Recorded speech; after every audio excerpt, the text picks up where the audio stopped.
Bismillahirrahmanirrahim. Assalamualaikum warahmatullahi wabarakatuh. Alhamdulillahi rabbil alamin. Wassalatu wassalamu ala rasulillahil karimil amin.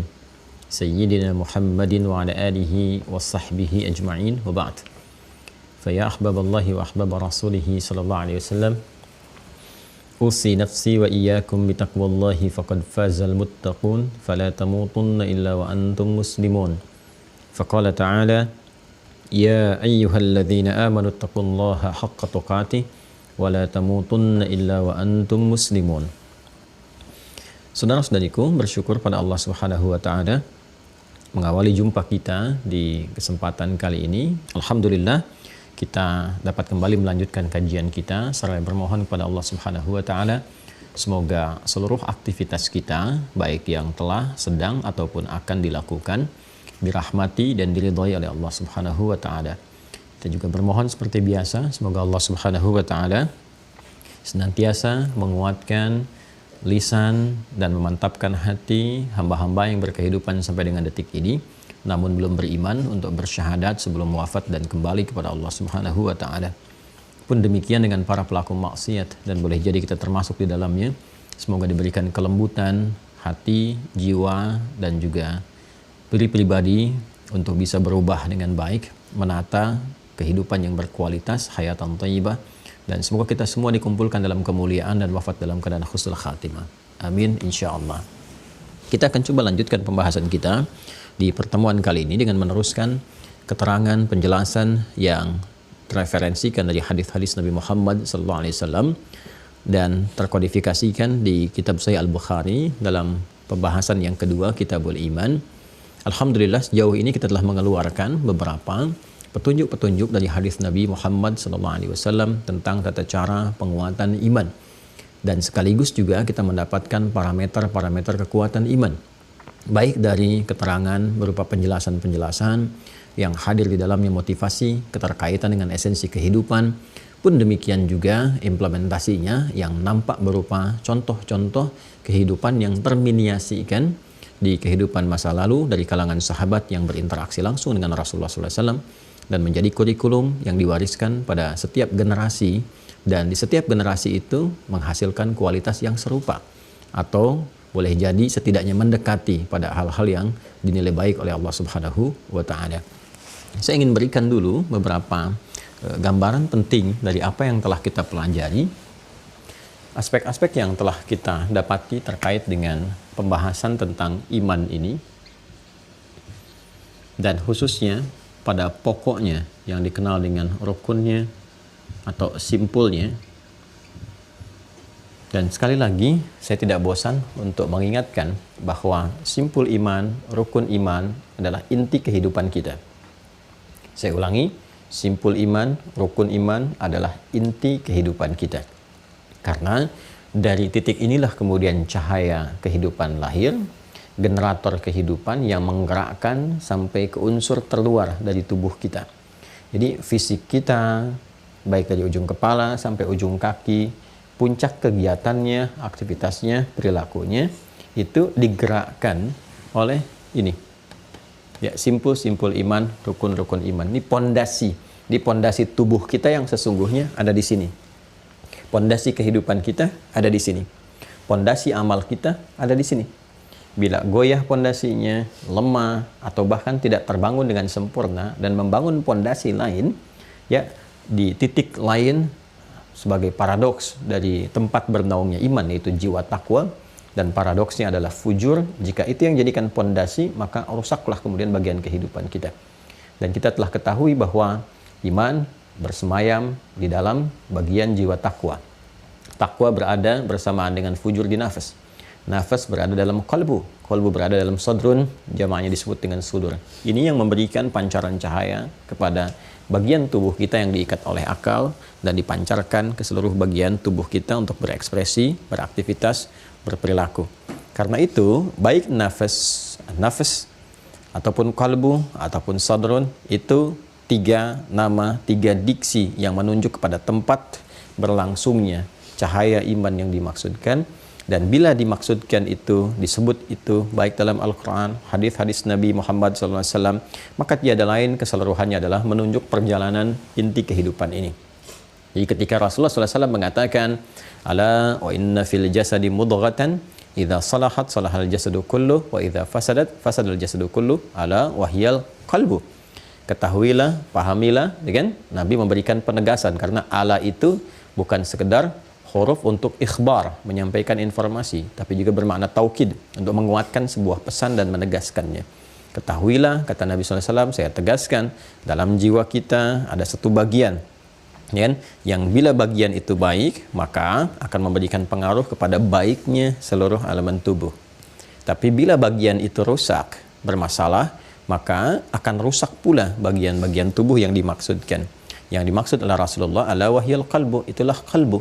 Ya, bila disebutkan qalbu sekali lagi, ataupun nafsu, an-nafs gitu kan, ataupun juga sadrun, itu yang dimaksud pancaran dari keimanan. Jadi kalau ini rusak, iman yang berada di jiwa takwa, takwanya rusak, ya kan? Spirit-spirit kebaikannya, pancaran-pancaran kemuliaannya rusak, bermasalah, sinyalnya tidak muncul. Bila sinyalnya tidak muncul, yang lainnya akan muncul. Kan? Bila yang lain yang muncul, tiada lain adalah fujur. Sedangkan fujur dikelolanya seharusnya menjadi support, katalis untuk jiwa takwa, tapi kalau berdiri sendiri, dia akan diwaswasi oleh syaitan dan mengeluarkan perbuatan yang disebut dengan su. Nah, konsepsi ini kita telah dapati penjelasannya secara sempurna dan tidak ada yang menjelaskan secara detail dan sempurna ya kecuali yang maha mengetahuinya. Dan yang maha mengetahui sudah barang tentu yang menciptakannya. Ya, yang menciptakan itu yang bisa menjelaskan dengan sempurna dan tidak ada keterangan sempurna yang kita dapati sampai sejauh ini dengan membandingkan di referensi lain kecuali dalam Al-Quran dan hadis Nabi Muhammad SAW. Sedangkan Al-Quran difirmankan oleh Allah. Karena itu tegas Allah mengatakan dalam Al-Quran bahwa Allah adalah sang pencipta, Khaliq, inni Khaliq. Demikian kata Allah Subhanahu wa taala. Dan menugaskan setiap rasul, puncaknya Rasulullah Muhammad SAW untuk menjelaskan kandungan-kandungan wahyunya. Rasulullah Muhammad SAW diperintahkan untuk menjelaskan kandungan dari Al-Quran. Karena itu, tidak ada penjelasan yang paling sempurna yang sekaligus menguatkan ketuhanan Allah Subhanahu wa taala, kerasulan Muhammad SAW, yang bila keduanya kita gabungkan dengan mengakui Allah sebagai Tuhan yang hak, yang disembah, tiada Tuhan selain Allah. Kemudian Muhammad SAW adalah utusan Allah, maka bila kita satukan pengakuan ini, kita katakan asyhadu an la ilaha illallah wa asyhadu anna Muhammadan Rasulullah. Karena itu, pengetahuan tentang hakikat, esensi berkehidupan seringkali mengantarkan pada orang-orang yang telah menemukannya untuk bersyahadat.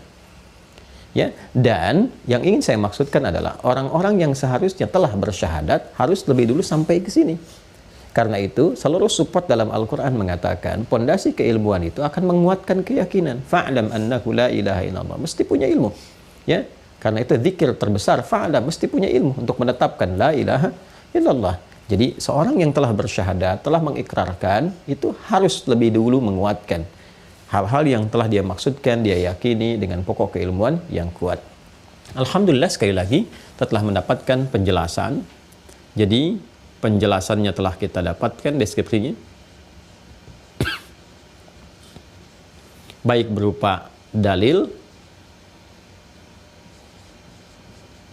nakli. Nakli itu yang terkait dengan nas, ayat-ayat, hadis dan sebagainya. Juga akli, logika. Ya, kita telah dapati dalil ini baik secara nakli yang sumbernya kita temukan dalam Al-Quran, juga hadis-hadis Nabi Muhammad SAW yang menjelaskan ini semua. Saya sudah terangkan Al-Quran dari awal pembahasan kita, bahkan saya sudah berikan referensi, ya kan? Dari kitab-kitabnya, buku-bukunya, kemudian juga yang menerangkan tentang ayat-ayat yang diturunkan untuk penguatan ini. Saking pentingnya ini, ya, dikuatkan dengan fase yang tidak sebentar, 10 tahun di fase Makkiyah itu, fase Mekah untuk penguatan ini, yang memang akan dibawa selama berkehidupan, ya? Dan kita tidak tahu di fase mana kita kembali kepada Allah.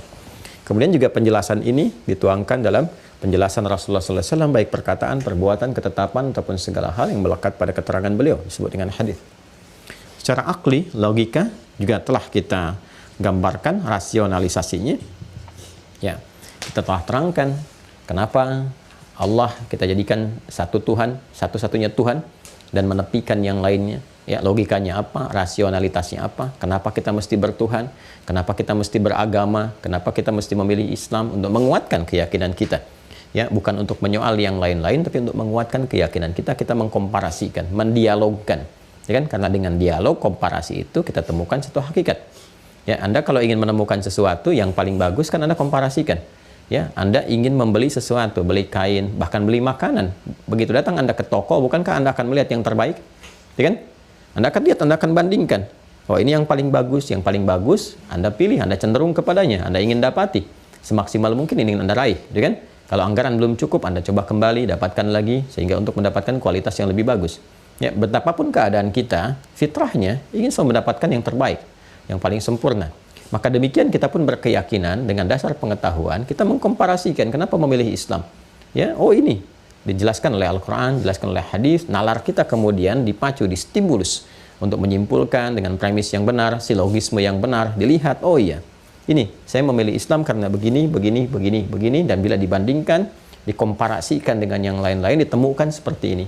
Walaupun pada akhirnya keindahan firman Allah Subhanahu wa Ta'ala dalam kandungannya, juga penjelasan hadis-hadis Nabi Muhammad SAW memberikan sebuah pilihan yang objektif dengan mengatakan la ikraha fiddin lakum dinukum waliyadin, tapi setiap pilihan itu tentunya akan dipertanggungjawabkan seperti halnya kita mengerjakan pilihan dalam dunia, kita pertanggungjawabkan, maka akhirat pun menuntut itu.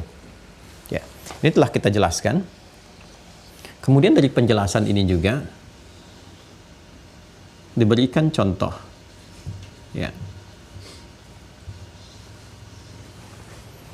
Contoh-contohnya seperti apa untuk memudahkan hal yang dimaksudkan.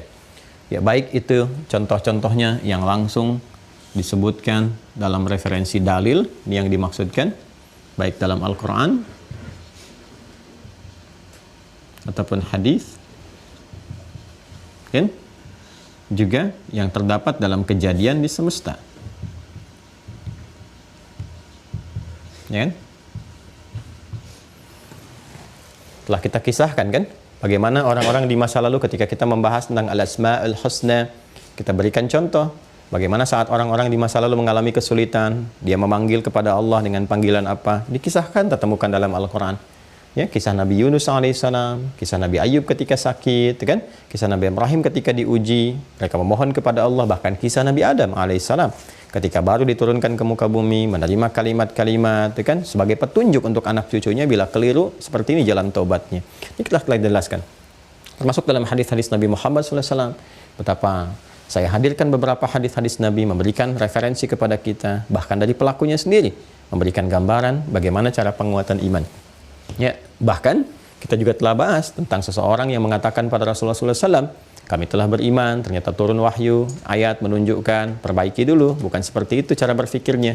Atau seseorang yang telah menyimpulkan bahwa saya beriman, saya ingin konsisten, tunjukkan kepada saya bagaimana cara beramal yang singkat, padat, ekonomis, tapi hasilnya maksimal. Ya kan? Minimalis, tapi hasilnya apa? Maksimal. Telah kita bahas juga. Juga kejadian di semesta ini yang menunjukkan bagaimana kita disupport untuk menguatkan keimanan kita kepada Allah Subhanahu wa Ta'ala. Betapa banyak riset-riset yang bahkan dilakukan oleh non-muslim, bahkan bukan sendiri, oleh institusi, lembaga-lembaga yang capable, kan? Yang juga mereka punya otoritas di bidangnya, bahkan seperti NASA dan sebagainya, meriset, dan semua hasil risetnya menunjukkan kebenaran-kebenaran apa yang disampaikan Al-Quran. Ya, apa yang disampaikan oleh hadis-hadis Nabi Muhammad SAW. Dan memang ketika itu disadari dan diketahui dalil-dalil ini, harusnya menunjukkan kepada keyakinan yang kokoh. Karena Allah sudah menegaskan, seperti pernah kita bahas di surat Fussilat itu, sanurihim ayatina fil afaqi wa fi anfusihim hatta yatabayyana lahum annahul haq. Kami akan tampakkan tanda-tanda yang mendekatkan hamba, ya, kepada Allah Subhanahu wa Ta'ala dengan kebesarannya, keagungan Allah Subhanahu wa Ta'ala, ya, di semesta ini, bahkan pada diri mereka sendiri, sampai mereka menyadari bahwa semua yang disampaikan dalam Al-Quran adalah mutlak dan nyata kebenarannya. Jadi sekarang kita dapatkan banyak hal, bahkan ada riset sekarang, ya. Kalau Anda lihat riset-riset yang terjadi sekarang, para ilmuwan itu meriset banyak hal, itu setiap apa yang mereka riset pada umumnya itu semakin membenarkan dan memastikan kebenaran Al-Quran. Jadi hanya pembuktian aja setiap masa. Nah, ini menarik ya, setiap generasi berganti selalu ada riset pembuktian yang menguatkan kebenaran Al-Quran. Ya.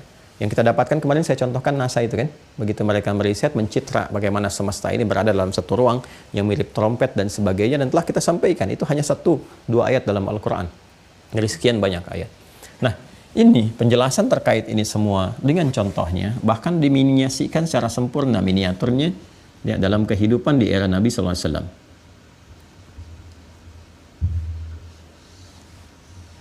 Ditunjukkan di kehidupan di era Rasulullah sallallahu alaihi wasallam. Sallallahu alaihi wasallam. Kita dapati bahwa ketika Nabi Muhammad sallallahu alaihi wasallam memberikan bimbingan tentang ini semua, menerangkan kepada para sahabat, dan para sahabat ringan sekali untuk mengatakan sami'na wa ata'na. Dan seperti ringan lisannya mengatakan demikian, dan ringan pula tubuhnya mengeksekusi, mengamalkan. Jadi ada keselarasan antara ucapan dengan perbuatan. Jadi tidak mengatakan sami'na wa ata'na, kami dengar, kami taat, tapi tubuh respon, ya, lambat. Jadi lambat dalam respon, hanya memorinya yang kuat tapi perilakunya lambat. Ya, ini yang kemudian diperbaiki dalam era Rasulullah SAW, sehingga ada kesetaraan antara apa yang dikomitmenkan dalam jiwa, dipraktekkan di lisan, diucapkan, dan diterjemahkan lewat perilaku, perbuatan dari seluruh anggota tubuh.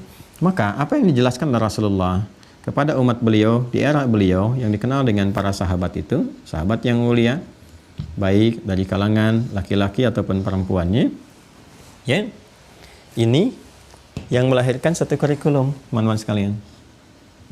Kurikulum kehidupan yang isinya berupa pedoman hidup. Ya, khususnya bagi setiap insan beriman. PHM, pedoman hidup mukmin, gitu kan? Nah, ini di sahabat ini, karena ini miniatur, miniasi, contoh terbaik kehidupan kita untuk seluruhnya tanpa kecuali. Karena ketika Allah menetapkan Rasulullah SAW untuk menjelaskan seluruh keterangan dimaksud, dalil-dalil, ya kan? Memberikan contoh dan sebagainya, itu beliau disebutnya sebagai uswah. Laqad kana lakum fi Rasulillahi uswatun hasanah. Uswah hasanah. Ya. Artinya apapun yang dicontohkan oleh beliau, apapun yang ditunjukkan, diperintahkan, dilarang oleh beliau, ini adalah keteladanan terbaik untuk diikuti. Dan uswah hasanah ini bukan kemudian menetap pada satu pribadi saja. Gini. Ya, kalau pada pribadinya, maka yang akan disebutkan adalah sosoknya Muhammad. Tapi ketika disebutkan misi yang melekat kepadanya, risalahnya, ya, perhatikan, Allah tidak mengatakan laqad kana lakum fi Muhammadin atau fi Ahmad, tidak. Allah mengatakan, Allah berfirman laqad kana lakum fi Rasulillah. Rasul, ya, baik-baik. Perhatikan, adalah tugas yang melekat, ya, kepada satu sosok yang diangkat oleh Allah Subhanahu wa taala dengan wahyu, dengan penetapan tertentu dari nabi menjadi rasul, karena ada risalah yang diberikan sebagai misi, ya kan? Untuk ditebarkan, dijelaskan, dan seterusnya sebagai pedoman bagi umatnya. Maka risalah ini yang menjadikan pemiliknya menjadi rasul. Jadi karena sifat risalahnya. Nah, karena sifat risalahnya itu artinya apa? Risalah ini Allah sifati ketika diresapkan pada kehidupan Rasulullah SAW, maka seluruh apa yang dikerjakan oleh Nabi SAW, ya kan?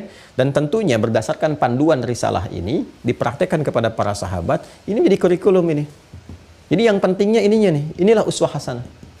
Risalah inilah yang menjadi kurikulum pedoman hidup bagi setiap manusia umumnya, khususnya insan beriman. Ini sesungguhnya uswah hasanah.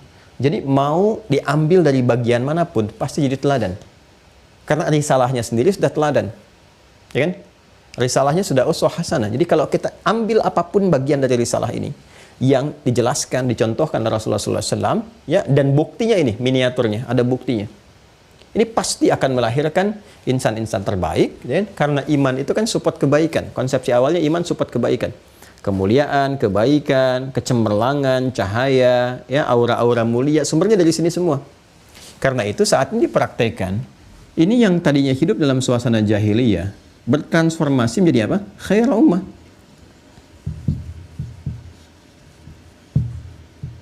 Ya. Masih ingat? Saat saya jelaskan di kurang lebih 3 episode ke belakang. Silahkan direview ya oleh teman-teman yang baru terhubung, boleh dilihat kembali dan bisa langsung masuk juga ke YouTube Mira kalau ingin lihat dari awal terus sampai akhirnya tanpa jeda dan bisa fokus di dalamnya. Bukankah iman berada dalam ruang takwa? Ya kan? Bukankah takwa adalah kumpulan-kumpulan dari kebaikan? Dan kebaikan itu sifatnya disebut dengan khair, jamaknya khairat. Artinya, orang yang bisa memaksimalkan imannya, maka akan ada cahaya-cahaya kebaikan, cahaya-cahaya khairat. Yang ini bila dipraktekkan secara komunal, setiap kita mengeluarkan cahaya iman, teman kita, kerabat kita, tetangga kita, semua mengeluarkan cahaya iman. Maka gabungan dari individu-individu itu secara individual, ketika bergabung itu menjadi ummah, sesuatu yang komunal.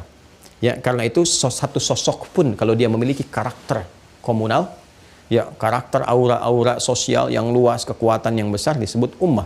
Ya, inna Ibrahim ummah. Ibrahim itu umat karena satu sosok pribadinya sendiri ya sudah memiliki satu karakter keumatan, ya pengaruh yang besar. Sering orang mengatakan dia satu seperti 1000 gitu kan. Satu bicara itu 1000 bisa bergerak. Satu orang bicara 1.000.000 bisa bergerak. Ummah mengambil makna kiasannya. Nah, yang paling menarik adalah Allah Subhanahu wa taala langsung memberikan pengukuhan bahwa orang-orang mulia ini yang tadinya berkehidupan dalam suasana jahiliyah dikukuhkan oleh Allah berubah menjadi khaira ummah dengan turunnya Quran surah ketiga Ali Imran ayat 110 itu. Kuntum khaira ummatin ukhrijat linnas. Ya kan? Ketika apa? Ketika ini muncul. Kalau ini muncul kan ta'muruna bil ma'ruf seperti pernah saya jelaskan dulu. Wa tanhauna 'anil munkar. Apa buktinya? Al-amru bil ma'ruf wan nahyu 'anil munkar. Keluar dari sini, teruskan ayatnya. Wa tu'minuna billah. Kuntum khaira ummatin ukhrijat linnas ta'muruna bil ma'ruf wa tanhauna 'anil munkar wa tu'minuna billah. Ya kan? Baik. Karena itulah orang-orang dahulu pun yang ahli kitab, kalau mereka benar memahaminya sesuai dengan aspek keimanan, ketakwaan kepada Allah, tidak menyimpangkannya, konsisten dalam ajaran-ajaran yang benar melalui ajaran nabinya, maka Allah jelaskan, walau anna ahlal kitabi amanu wattaqau. Kan? Jadi kalaulah orang-orang terdahulu pun sama beriman, bertakwa dan sebagainya, maka pengakuan ini akan muncul. Ya, baik. Kita ingin teruskan bahwa ini sekali lagi khairul umat ini bukan kisah fiktif, ya bukan imajinatif sifatnya kita imajinasikan pernah ada, tidak. Ini nyata dan terekam dalam sejarah. Buktinya apa? Buktinya kita sekarang ada beriman. Ya, dari mana kita bisa beriman sekarang? Ya, kalau tidak ada orang yang pernah beriman sebelumnya. Dari mana kita bisa mengatakan syahadat kalau tidak pernah ada orang bersyahadat sebelumnya? Ya, dan ini dibuktikan oleh sejarah, dikenal, diketahui, jejaknya masih ada. Bahkan tempatnya sampai sekarang dikunjungi oleh setiap orang di muka bumi yang beriman, kan? Datang, mengikuti jejaknya dan seterusnya. Artinya apa? Risalah ini bertahan. Dan tahukah Anda, ketika risalah ini dipahami sebagai kurikulum, pedoman kehidupan, dan ini diwariskan oleh para sahabat pada generasi setelahnya, generasi tabi'in, ya, tabi'in, para pengikut. Bukan hanya mengikuti sahabat, tapi mengikuti ini. Para pengikut kurikulum kehidupan yang telah dipraktikkan oleh sahabat. Maka apa yang terjadi? Semua tabi'in dengan passionnya mereka masing-masing. Apakah cendekiawan, ilmuwan, para ulama-ulama, dan turunan-turunan yang lainnya, mereka mendapati kesuksesan serupa. Sama-sama sukses. Seperti yang didapatkan oleh sahabat. Walaupun keadaan suksesnya tentu akan menyesuaikan dengan eranya. Boleh jadi secara keduniaan berkembang, ya. Era di sini berbeda dengan era di sini. Ini secara keduniaan mungkin terbatas. Di sini sudah ada maritim, ya. Di sini sudah ada apa lagi? Pancaran-pancaran cahaya keilmuan, riset, penemuan-penemuan dan sebagainya karena makin meluas. Bahkan sudah sampai ke Eropa, dataran Siberia itu, sampai ke Spanyol, ke Portugal, Sisilia dekat Italia dan seterusnya. Ini sudah menyebar dan membangun peradaban. Ada di sini. Hasil dari apa? Hasil dari ini. Ya. Bahkan banyak dialektika keilmuan yang melahirkan referensi-referensi besar. Sampai dari barat, dari timur belajar kemana? Ke dunia Islam. Dan mengatakan peradaban Islam, bukan peradaban tempatnya. Sering saya katakan. Tidak pernah ada pembahasan peradaban Andalusia, tapi selalu peradaban Islam di Spanyol, di Andalusia. Peradaban Islam di Baghdad. Karena apa? Yang di bawah kurikulum ini. Kurikulum keislaman. Ya. Sedangkan dari aspek spiritual, ketaatan, tentu siapa yang lebih dekat ke era Nabi itu yang paling utama. Nggak ada yang bisa mengalahkan. Sahabat-sahabat, akhlaknya, kemuliaannya, ibadahnya lebih unggul dibandingkan dengan tabi'in karena lebih dekat ke sini. Ya kan? Karena itulah Nabi mengatakan, ya, setelah yang terbaik khairul qarnin, ya, itu karni, era terbaik adalah era di kenabian dalam konteks keimanan, ketakwaan, kedekatan dengan Allah, kemuliaan akhlak dan turunan-turunan yang lainnya.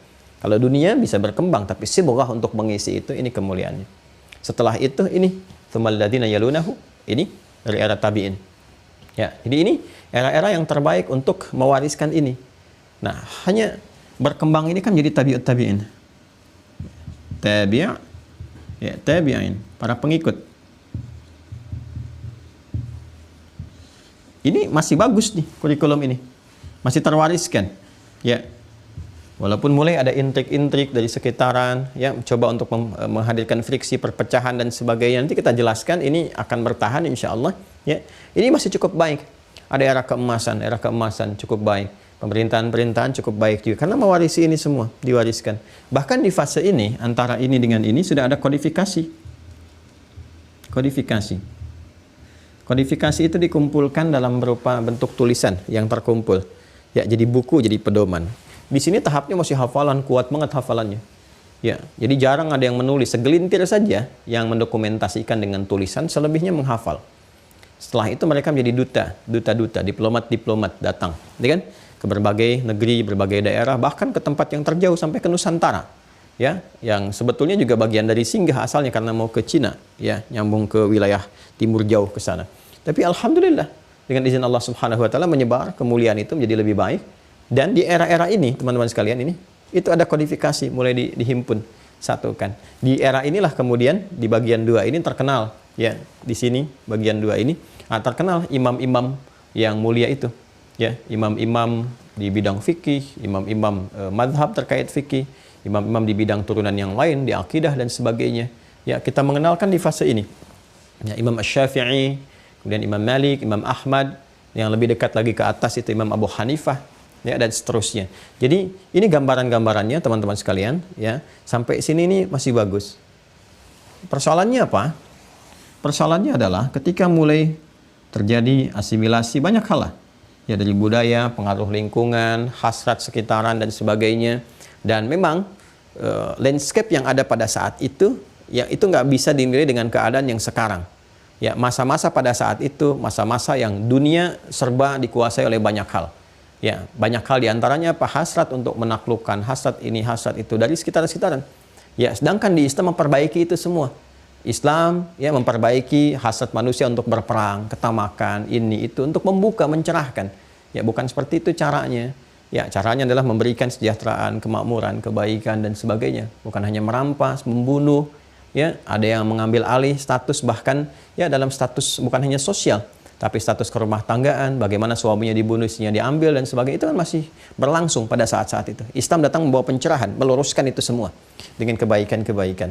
Ya, cuma kan tidak semua bisa tercover pada saat itu karena kondisi-kondisi umat Islam sendiri ternyata yang ketika mendapatkan kemuliaan dengan kurikulum ini justru diarahkan untuk hal-hal yang terkait dengan duniawi.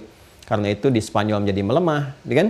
Di Baghdad juga jadi melemah. Intinya apa? Saya ingin katakan begini, ketika kurikulum ini mulai ditinggalkan, yang bersumber dari sini, ya, khususnya dari Al-Quran, dari Sunnah, kan? Al-Quran dengan hadis ini. Ini kan penguat saja. Ini sumber hukum, ya. Ini penguat hukum, ini penjelasnya. Ini referensinya kurikulum dari sini. Ketika ini mulai bergeser ditinggalkan karena cenderung ke dunia, duniawi, tabi'ul atba, maksudnya tabi'ul atba. Kalau ini kan tabi'un, tabi'ut tabi'in, ini al-atba, ya, atau al-atba. Umumnya seperti ini. Atau tabi'ul atba, para pengikut lagi. Ya, ini ke kita, sampai ke kita. Kualitas yang di sini dengan ini berbeda. Ini lebih jauh lagi dengan ini, apalagi dengan yang ini. Kalau yang ini murni sami'na wa ata'na, apa yang didengar, ditaati, dipraktekkan langsung, nggak usah banyak tanya, ya. Jadi ketika perintahkan sholat, nggak ada banyak tanya, ya, udah dikerjakan aja sholat. Yang di sini diperintahkan sholat masih nanya, emang dalilnya ada di Quran. Jadi kualitasnya beda. Ini diperintahkan 5 waktu, kami dengar, kami kerjakan, nggak mungkin dikerjakan kalau nggak ada perintahnya, ya kan? Yang di sini diperintahkan masih nanya, emang 5 waktu ada dalam Quran. Tuh, jadi kualitasnya udah berbeda. Di sini diperintahkan muliakan para perempuan, ya kan? Yang tadinya dicampakkan, nggak boleh dapat warisan. Mulai sekarang turun ayat, ya. Mulai sekarang berikan warisan kepada mereka. Ini berikan yang berkeadilan, karena tugas mereka seperti ini, bagiannya seperti ini. Ini diperintahkan masih nanya, kenapa nggak 1:1? Kenapa 1:2? Jadi di sini sami'na wa ata'na, Yang di sini sami'na wa nanyaina gitu. Sami'na wa sa'alna gitu kan. Kami dengar, kami tanyakan. Ini kan kami dengar, kami taati. Kami di sini kami dengar, kami tanya gitu. Ini masalah. Kenapa? Karena ada reduksi di sini. Harusnya kembali gitu kan. Karena itulah kemudian yang menjadi penting bagi kita adalah karena kita nggak bisa mengakses langsung ke sini. Ya. Kita ingin kembali, kalau ingin maju, ini kan sudah terbukti. Jahiliyah jadi khairul ummah, ditampakkan semua. Bahkan kalau kita mau jujur, perkembangan yang terjadi di barat saat ini, ataupun kemajuan-kemajuan yang dikatakan negara maju dan sebagainya, riset-riset mereka, sekarang silahkan jujur dengan penuh objektif. Silahkan teliti transmisi sejarahnya, bagaimana spirit untuk riset itu muncul, dari mana landscape yang muncul sekarang itu, referensinya dari mana. Anda nggak akan jauh dapati, semua itu akan terhubung ke sini. Ke era ini, di mana mereka dapatkan belajar, utusan-utusan mereka datang ke Spanyol. Eropa dulu itu perempuannya pada berjilbab, Pak. Karena tesis Ibnu Khaldun mengatakan, orang-orang yang berada di bawah garis kemajuan itu berada inferior, cenderung ingin meniru sosok yang majunya. Kebudayaan yang majunya itu. Dulu maju, orang-orang Islam maju di Eropa, di Timur, di Barat pada maju. Maka terpukau, kagum orang-orang sekitarannya. Eropa itu belum ada apa-apanya dulu. Ya, maka mereka pun bangga mengenakan pakaian-pakaian Islami. Yang berkerudung, laki-lakinya pada berjubah. Ratu-ratu itu berjilbab, berkerudung paling minimal lah. Silakan Anda cek ratu-ratu Eropa masa lalu. Rata-rata berkerudung. Ya, karena apa? Itu kebanggaan, kekaguman, stylenya begitu. Ya, ketika tertukar semuanya, ya kan? Dalam konteks apa? Mereka mengambil kurikulum ini terkait keduniaannya saja, ya dengan melepaskan sisi-sisi keagamaannya atau hal-hal spiritualnya, keislamannya, dapat kemajuan dunianya. Ya kan? Nah, berbalik sekarang, ketika sebagian umat muslim meninggalkan itu semua, tereduksi, terpukaunya dengan ininya, maka copy paste-nya muncul lagi kan, sifatnya itu. Maka sekarang sudah tertutup aurat, dibuka lagi, ya senang, sana dicet, sini dicet, ya kan? Sana pakai anting, sini ikutan pakai anting, yang laki-laki itu loh, macam-macam. Tanpa tahu apa sih sesungguhnya yang menyebabkan itu dipakai. Ya, saya baru tahu belakangan kalau ada yang kemudian dilubangi itu satu, ternyata laki-laki itu tanda salah satunya. Walau mungkin tidak semuanya, itu tanda bagi homo. Ya, jadi kalau dua-duanya sudah digunakan begini, homo ini sudah bergaul dengan homo yang lain gitu kan. Nah, ini ada orang-orang yang latah saja copy paste. Cepat kaget, gampang kagum gitu. Ada ini cepat, ada ini cepat. Jadi seakan-akan menjadi tanda kemajuan. Padahal boleh jadi di tempat yang bersangkutan itu tanda kerusakan. Ya, dan seterusnya. Nah, inilah yang menjadikan kita mesti coba meriset kembali, melihat dengan jernih, pikiran yang jernih, landscape yang luas, membaca sejarah. Makanya penting belajar sejarah. Ya, jadi jas merah, jangan lupakan sejarah itu bagi umat Islam kembali ke sini ke awal. Dilihat. Ya, kemajuan, keemasan, kemuliaan, dan beruntungnya kita, alhamdulillah Allah menjaga kita, ini sudah terkodifikasikan. Sekarang mau cari alasan apa lagi? Sahabat tuh memburu Al-Quran 23 tahun lebih, kurang lebih 23 tahun lah di era Nabi SAW. Berjuangnya luar biasa menghadapi persekusi, bahkan eksekusi dan sebagainya. Kurang lebih selama berapa? 23 tahun masa turunnya wahyu. Kita sekarang udah komplit 30 juz Al-Quran. Para penghafalnya udah banyak, guru-guru banyak bersanad, kemudian mushaf sudah bertebaran, dicetak dengan berbagai ragam dan sebagainya. Ya, terus dengan cara apa lagi? Mesti menjadikan jiwa kita tersentuh untuk mengaksesnya. Semua sudah ada. Dan hisabnya akan semakin berat. Hati-hati, semakin kokoh loh hisabnya. Orang dulu mungkin bisa berkata, ya Allah, saya ingin mengakses Al-Quran, tapi saya nggak bisa berjumpa dengan Rasulullah. Zaman saya belum ada Google, ya Allah. Zaman saya belum ada perangkat ini, ojek online, mobil online, macam-macam. Nggak bisa saya ke Mekah seperti itu saja. Ada keterbatasan dan sebagainya. Anda sekarang ketik di handphone Anda, install, sudah ada Al-Quran sendiri. Mau cari guru yang mana, di YouTube pun sudah ada juga. Anda mau ikuti belajar, tersebar. Maka bagaimana ketika Allah bertanya di hari kiamat nanti? Ya, kenapa aku sudah berikan lewat fasilitas begini, kamu nggak akses juga? Semuanya ada. Dan semua diberikan untuk kemajuan kita, kemuliaan kita. Ya, pun demikian hadis-hadis Nabi Muhammad SAW. Dulu orang berburu hadis itu datang. Sahabat Abu Hurairah datang ke Al-Madinah, kan mencari dalam lelah, dalam macam-macam. Ya, dan terkenal sekali bagaimana Imam Ahmad menjadi kuli di pasar hanya untuk mendapatkan biaya supaya bisa mencari hadis Nabi lagi. Bagaimana Imam Al-Bukhari ya mencari-cari hadis-hadis Rasulullah. Demikian pula orang-orang yang terbaik di masa lalu itu. Sekarang dikumpulkan dalam bentuk kitab-kitab, semuanya ada di situ. Tinggal akses saja. Jadi sudah lengkap. Karena itu, syiar, ya kan, ajakan-ajakan untuk kembali. Ayo kembali yuk, kemana? Ke sini nih, ke Al-Quran. Ini ke hadis. Kembali maksudnya kembali gali lagi, hidupkan lagi. Sesuai passion kita, keluarkan jadi kurikulum kehidupan. Ayo keluarkan lagi. Ya kan? Yang pokok dulu tuh, pokok terkait dengan ibadah apa? Semua rata. Karena semua sholat, mau presiden, ya, gubernur, bupati, menteri, terus juga hartawan, dengan kita pengajar, rakyat, semuanya. Semua kan sholat juga kalau dia beriman. Keluarkan fikihnya, zakat keluarkan fikihnya, nanti sesuai profesi masing-masing keluarkan. Dan alhamdulillah, bersyukurnya kita kepada Allah Subhanahu wa taala, di dalam semua referensi ini, sumber utama dalam berkehidupan, ini referensi hidup utama kita, bahkan pedoman kurikulum hidup, semua dijelaskan.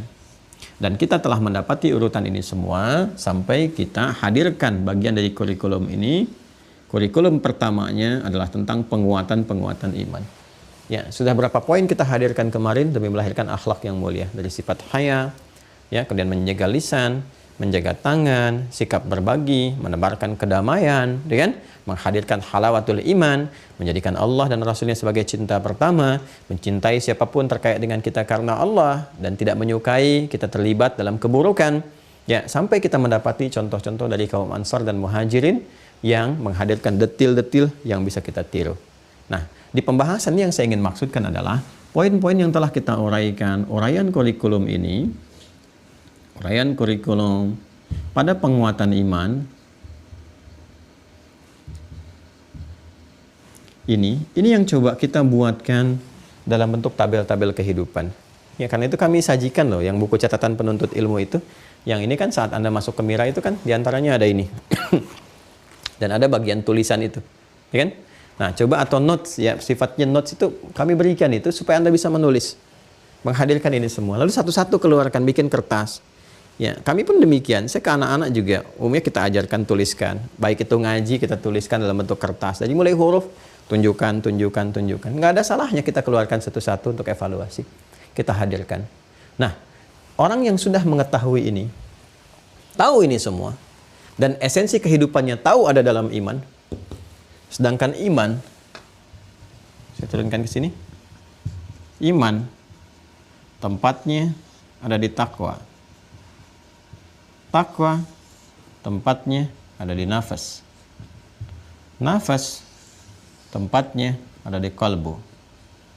Ini yang inti kan? Dan sebelum dia keluar gerbang akhirnya kalbu, tempatnya ada di sadrun atau jamaknya sudur. Baru diteruskan kepada akal, baru teruskan kepada jawarih untuk dieksekusi. Ya kan? Jadi semua intinya ada di sini sebelum gerbang keluar. Karena itu setan menggoda di sini was-wasnya. Ya, supaya apa? Yang masuk dari sini gerbangnya dibuka, langsung dicemari, yang keluar dari sini pun diprovokasi. Alladzi yuwaswisu fi sudurin nas. Intinya ada di sini. Dan itu Nabi mengatakan, ala inna fil jasadi mudghah wa idza salahat salahal jasadu kullu wa idza fasadat fasadal jasadu kullu. Jasad ada di sini. Yang menentukan apa? Ala wahyal qalbu. Ini, qalbu itu ini. Ada nafas, ada jiwa takwa, ada iman di dalamnya. Ya? Jangan sampai bergeser ke titik ini yang fujur. Berdiri sendiri. Yang kalau dia keluar ke sini, ya kan?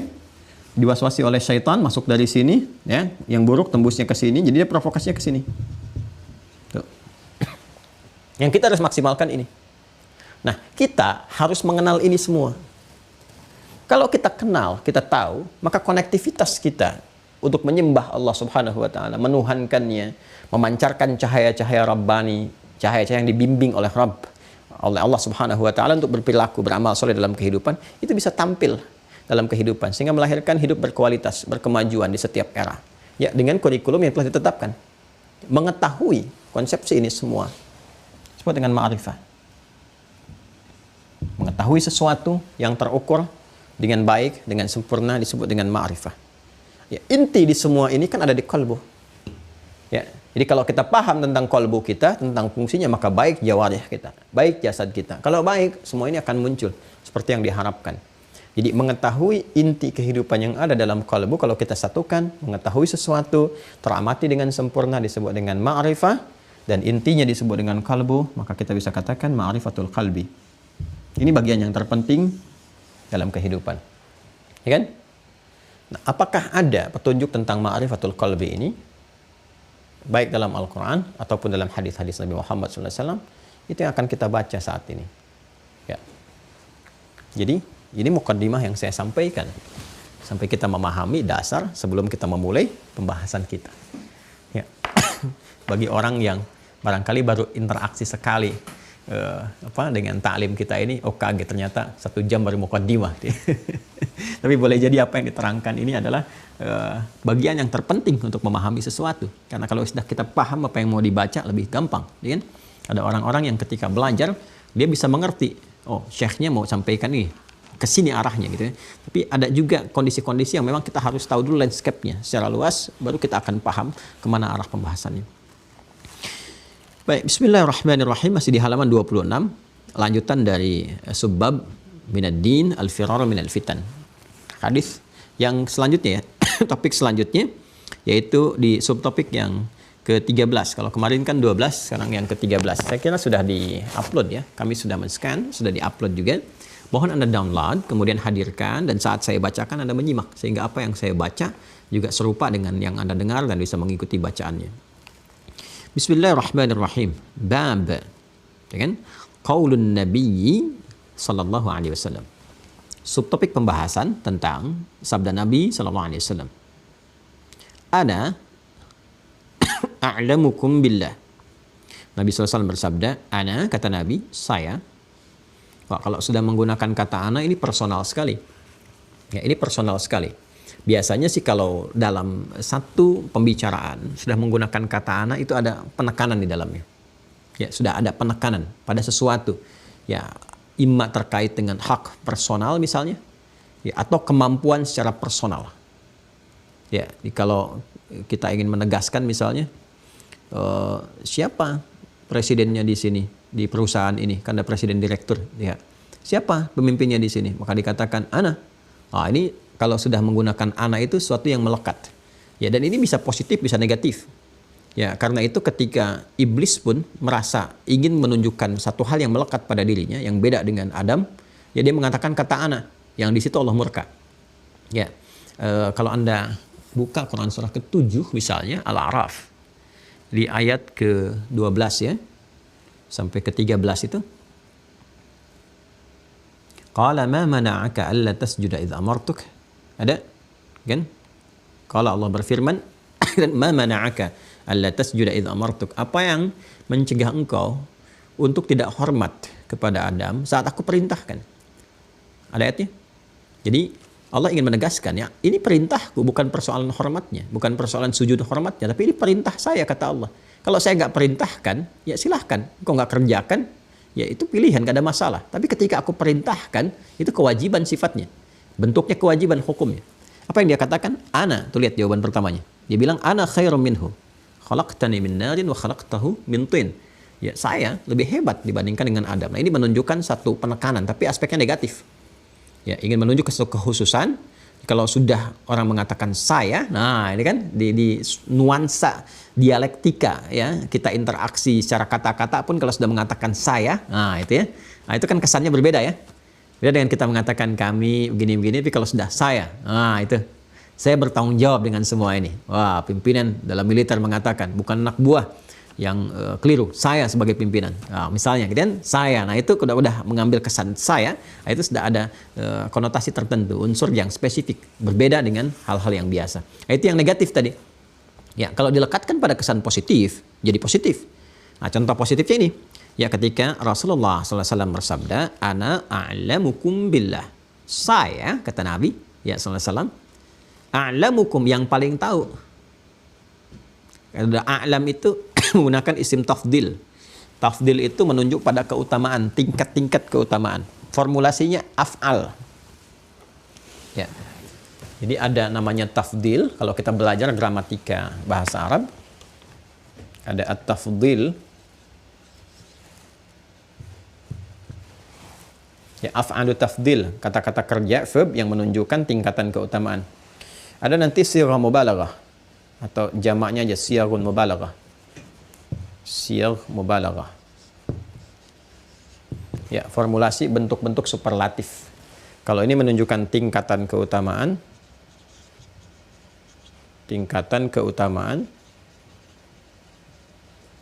formulasinya af'al. Af'al. Ya kan? AA gitu kan? Ya, kalau Karena tafdil itu dari kata fadlun, utama, faddala yufaddilu. Kalau kita ingin gambarkan afdol, afdol itu yang paling utama, makanya sudah jadi bahasa Indonesia kan. Ini lebih afdol nih. Kalau sudah pakai afdol nggak usah pakai lebih sebetulnya. Ya, ya. Kalau sudah pakai afdol nggak usah pakai lebih, gitu kan? Sama dengan Gunung Fujiyama, gitu kan? Itu gunung-gunung Yama, gunung Fuji, gitu ya. Ya ini afdol, afdol itu sudah lebih utama. Sudah? Baik, ya ini formulasinya af'al. Seperti misalnya karuma mulia. Karuma mulia. Lebih mulia tinggal tambahkan ini formulasinya hamzah di depannya. A, tambahin aja A begini. Karena ini afdal, af'al. Harokatnya sesuaikan aja dengan di atas, makanya disebut formula. Nih, karuma tambahkan hamzah depannya. Setiap kalimat asalnya 3 huruf, tambahkan hamzah di depan, sesuaikan formulasi dengan di atas. Di atas A, ini A. Kan? Ininya sukun, ini sukun. Ini fathah, fathah. Jadi akram. Ya kan? Akramu. Kalau sudah akram berarti yang paling mulia, lebih mulia. Jelas? Hasuna baik. Hasuna baik. Kita ingin robah lebih baik. Ini yang lebih baik, ya kan? Tinggal tambahkan aja ini. A fathah, ya kan?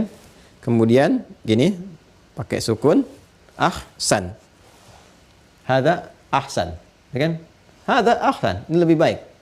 Ya, pemain bulu tangkis Muhammad Ahsan. Ini lebih baik. Kan? Ruknun jadi arkan, kalau itu jamak bentuknya. Ya, jadi tinggal kita tambahkan saja seperti ini. Hasuna ahsan, akrama akram. Ya. Kita tambahkan juga misalnya alima, mengetahui. Ya. Nah, kalau kita ingin tambahkan yang lebih mengetahui, ya kan? Yang lebih mengetahui, lebih di atas segalanya, misalnya lebih tinggi lagi, lebih terus ke atas, maka tinggal tambahkan ini bentuk tafdil, af'alut tafdil. Ini A, tambahkan depannya, pindahkan harokatnya ke depan, ini sukunkan, ini fathahkan. Seperti di atas lah. Af'al, a'lam. Maka kita katakan wallahu a'lam. Allah lebih tahu tentang hal ini, menunjuk pada keutamaan. Ya, belajar sedikit ya bahasa Arab ya. Nah, ini menunjukkan ini bentuk tafdil keutamaan. Nanti ada yang bentuknya superlatif. Superlatif itu menunjuk makna sangat ya, lebih tinggi lagi, lebih besar lagi. Formulasinya ini macam-macam. Seperti ada u'an, ya u'an, gufran. Ya, kalau sudah ghafara mengampuni, gufran yang banyak sekali ampunannya. Rahimah menyayangi, rahman yang banyak sekali kasih sayangnya, tak terbatas. Ada yang bentuknya nanti fa'il, seperti rahim, alim, sami'. Kalau itu diartikan maha. Kalau sudah superlatif kan maha. Ya. Sami' maha mendengar, basir maha mengawasi, alim maha mengetahui. Jelas ya? Ini gambarannya. Nah, saya menjelaskan ini untuk menunjukkan sabda Nabi tadi, ana a'lamukum, a'lam menggunakan tafdil kan? Saya, kata Nabi sallallahu alaihi wasallam, udah personal sifatnya nih, a'lamukum. Ya, yang lebih tahu daripada kalian billah terhadap Allah Subhanahu wa taala. Ya wajar lah, beliau kan nabi rasul, pasti lebih tahu tentang Allah, segala hal yang terkait dengan hukum-hukum yang Allah perintahkan, ya segala hal yang bahkan tidak kita ketahui, kan? Lebih tahu daripada kita. Nah, ini menariknya. Kalimat ini ingin menerangkan apa gitu. Nabi itu kan nggak usah menyampaikan ini, nggak menyampaikan demikian pun kata-katanya, kita pasti sudah memahami bahwa beliau itu lebih tahu tentang segala hal terkait dengan Allah, hukumnya, perintahnya, larangannya, atau hal-hal yang tidak kita ketahui tentangnya. Sudah otomatis karena beliau Nabi, beliau Rasul. Tapi kenapa sampai mengatakan begini gitu? Ya, jadi kalau Nabi sudah mengatakan, ana atsqakum, saya yang paling takwa di antara kalian, saya yang paling tahu terhadap Allah dibandingkan kalian, pasti ada sesuatu. Ya, pasti ada sesuatu. Persis seperti ada orang yang datang kepada Rasulullah SAW gitu kan, 3 golongan itu kan, 3 orang yang mengatakan satu, tiga-tiganya motivasinya bagus, pengen taat, pengen meningkatkan takwa. Yang satu mengatakan saking pengennya terus ibadah, saking cintanya dengan Allah, kan, dan Rasulnya, pengen maksimal ibadah, pengen maksimal semampu dia selama hidup. Ada yang satu mengatakan saya nggak pengen nikah, kan? Yang satu mengatakan saya akan puasa terus-menerus, terus. Ya. Jadi seperti itu. Dia ingin menambahkan sesuatu menambah terus ya kekuatannya itu untuk coba tingkatkan. Tapi apa respon Nabi? Kalimat pertama yang dikatakan kan, saya lebih takwa dibandingkan kalian. Ana atqakum, saya ini manusia paling takwa dibanding dengan kalian. Ya jelas karena Nabi Rasul, ya. Tapi perkataan itu keluar untuk menunjukkan satu kesan. Apa yang dimaksudkan Nabi? Ya saya aja Nabi Rasul, manusia paling takwa. Saya masih menikah, ya kan? Saya aja Nabi Rasul, manusia paling takwa. Ya saya masih berbuka, puasa, kemudian berbuka dan seterusnya. Ini memberikan contoh kesan kepada kita. Jadi Nabi berikan solusi. Ya, kalau kamu pengen seperti ini cara puasanya, kalau kamu pengen seperti inilah, ada hukum-hukum dari situ. Ya, faman raghiba an sunnati, siapa yang nggak suka, bukan karena uzur tertentu ya, bukan karena nggak sempat karena satu prioritas yang lebih tinggi misalnya, karena ada tuntutan yang lebih tinggi nggak sempat menjalankan itu. Ya, suka dengan itu semua, cuman nggak ada kesempatannya. Ya, suka dengan tahajud itu senang sekali, tapi persoalannya para ulama itu kan keistimewaannya ada di ilmunya. Allah berikan satu perangkat pada dirinya untuk banyak mengkaji, meriset sehingga banyak manfaat untuk manusia. Sehingga kadang-kadang ya kuantitas tahajud rakaatnya mungkin nggak banyak seperti yang lain, atau bahkan sempat nggak tertunaikan. Bukan karena nggak soleh, awas hati-hati. Ya karena tingkat kesolehannya diikat oleh pengetahuannya. Karena itu lebih tinggi dibandingkan dengan ya, kesolehan spiritual ibadahnya. Itulah yang dimaksud ketika Imam Asy-Syafi'i menginap di rumah Imam Ahmad bin Hanbal radhiyallahu taala anhuma jami'an, ya kan? Ya bagaimana Imam Asy-Syafi'i kemudian tidur di malam harinya dan tidak bangun tahajud, teramati oleh anaknya Imam Ahmad bin Hanbal, dan bangun subuhnya tidak wudu lagi gitu kan, makannya banyak. Jadi konfirmasi kepada ayahnya Imam Ahmad, kenapa ini guru engkau selalu mendoakan, menyanjung beliau, tapi kok nggak lebih soleh daripada anda, katanya. Nggak lebih soleh daripada ayah, malamnya nggak tahajud, subuhan nggak wudu lagi. Ya bapaknya mengatakan tidak baik ya, kalau dalam bahasa kita jangan bersuudzon. Ya coba ditanyakan aja ya ke syekh langsung, tanya kepada Imam Syafi'i. Ketika dikonfirmasi kenapa makannya banyak, kata beliau, Masya Allah, nggak ada yang lebih soleh di tempat ini kecuali bapakmu ini. Mumpung ada di tempat orang soleh, saya makan banyak. Kapan lagi dapat makanan yang paling halal ini? Karena orang soleh itu pasti menjaga, pasti wara. Nggak mungkin ada yang haram masuk, dia pasti jaga itu. Ya, ini kan energi ini. Imam Syafi'i melihat ini energi kebaikan. Di dalamnya ada keberkahan, maka saya ingin cari berkahnya. Gitu. Tawaduknya guru itu. Malam-malam kenapa nggak tahajud? Bapak saya tahajud, ya bapakmu kan soleh sendiri katanya. Dalam tanda petik ya. Ya bapakmu tahajud, sholat bagus. Tapi tahajud untuk siapa? Untuk pribadinya sendiri. Ya bukankah kamu sholat untuk pribadi kamu katanya? Ya sedangkan saya malam itu terfikir 100 masalah. Ya, 100 persoalan gitu. Jadi begitu sedang mau rehat sebentar, itu terfikir. Persoalan-persoalan umat itu langsung ketika terfikir. Nah itu kan keistimewaan ulama di situ. Berkahnya ada di ilmunya untuk memberikan solusi pada persoalan-persoalan yang mungkin dialami masyarakat. 100 persoalan. Sampai saya menyelesaikan persoalan itu nggak sempat tahajud gitu. Bukan nggak mau tahajud, nggak sempat. Saking banyaknya itu, bahkan tiba-tiba berkumandang adzan subuh. Ya, karena menyelesaikan itu semua terjaga wudhu saya.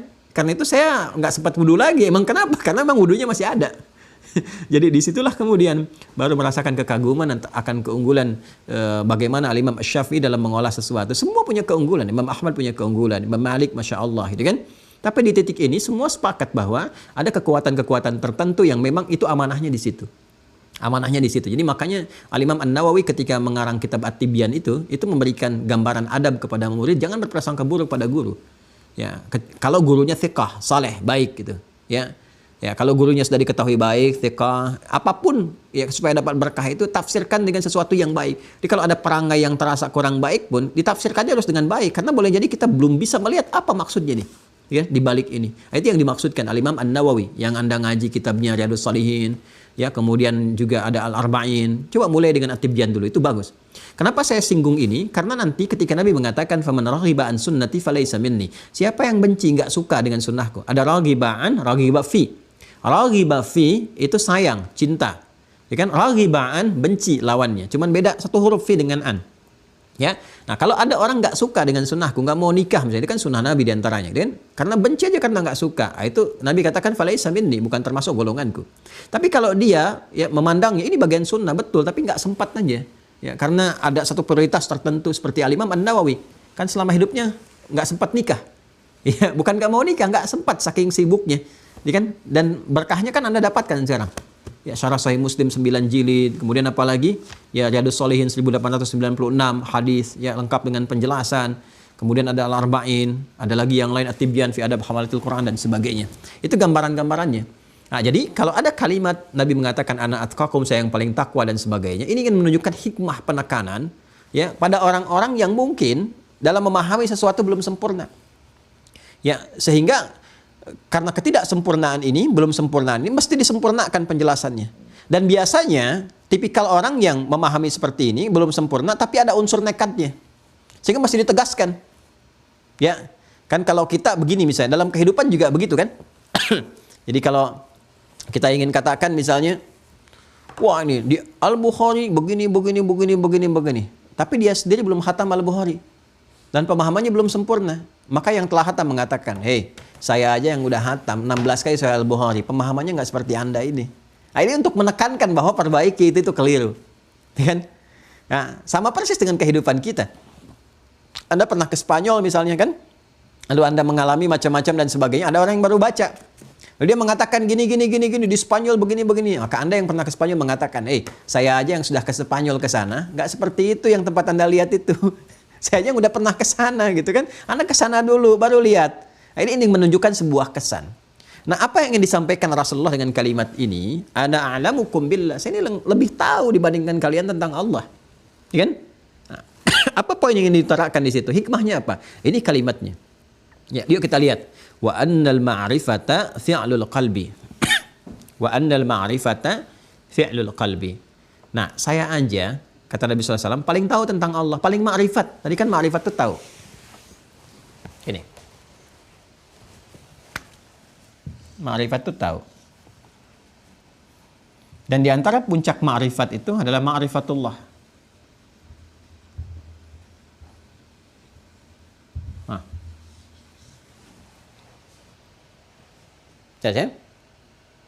Saya ulang ya. Ma'rifah itu mengetahui sesuatu secara sempurna, secara luas. Ya, basicnya pengetahuan, basicnya ilmu. Ilmu kalau sudah terkumpul jadi ma'rifah. Ya, pengetahuan yang terkompilasi. Baik, perhatikan. Ini asalnya dari kata verbnya, kata kerjanya arafa. Ya, arafa. Nounnya al-urf.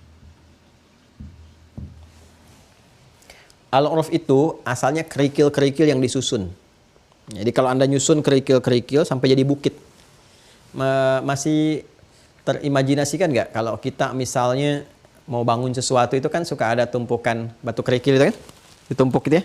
Ya, kadang kan sekarang kalau diturunkan dari truk kan langsung begitu. Jadi tersusun langsungnya seperti bentuk gunungan gitu. Nah, Anda kalau nyusun kerikil terus batu-batu sampai ke atas, ya sampai ada susunannya seperti bukit, terus Anda naik ke atasnya. Terus terlihat landscape-nya secara luas, terlihatan dari atas. Ya, warna-warninya, ragamnya, macam-macamnya dan sebagainya. Nah, itu susunan bukit yang tingginya, yang sudah tersusun saking tingginya terlihat yang ada di sekitarannya, itu disebut a'raf namanya, turunan dari sini. Kalau Anda sudah naik nyusun sampai jadi bukit, kan?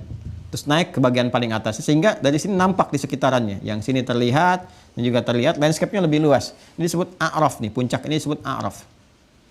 A'raf. Karena itu ada surah Al-A'raf. Kenapa disebut surah Al-A'raf, surah yang ke-7? Itu kan rahasianya dari ayat 47 sampai 49 sampai ke 50-nya. Kan? Ya, disebut dengan Ashabul A'raf.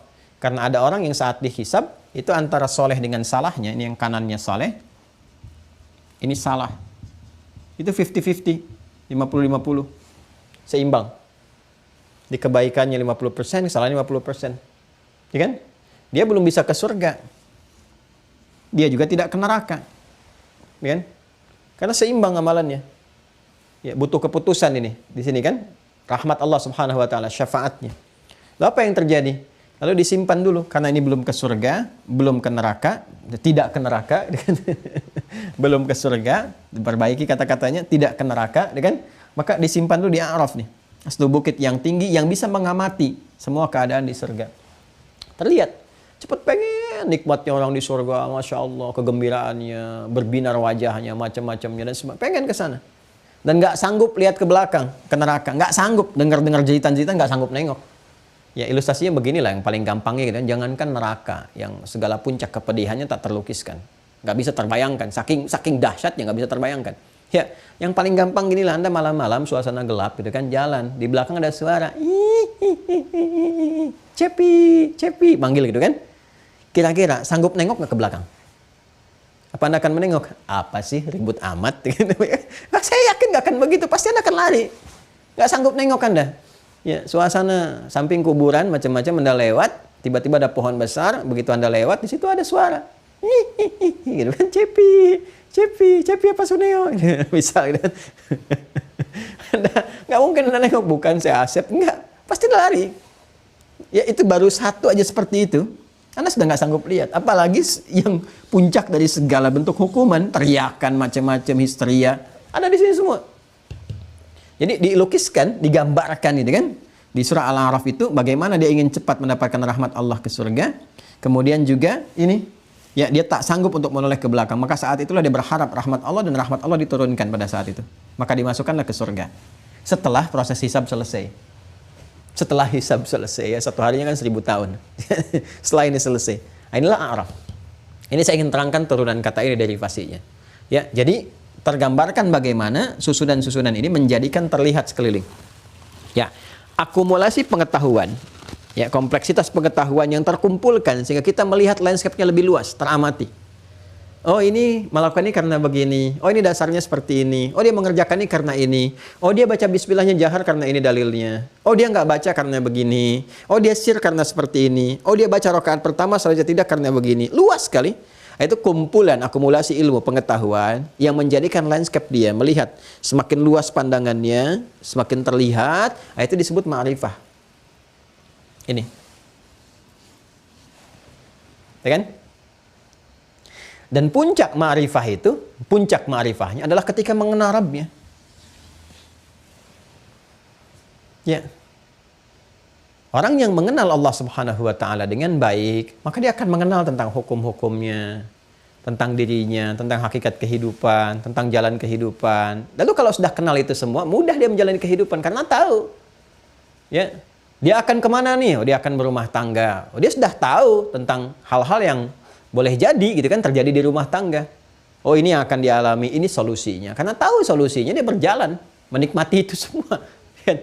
Apalagi bisa di pekerjaan, dia tahu babnya tentang bab rizki, dia mengerti. Dia kenal Allah ke Razzaq yang maha pemberi rizki dan sebagainya.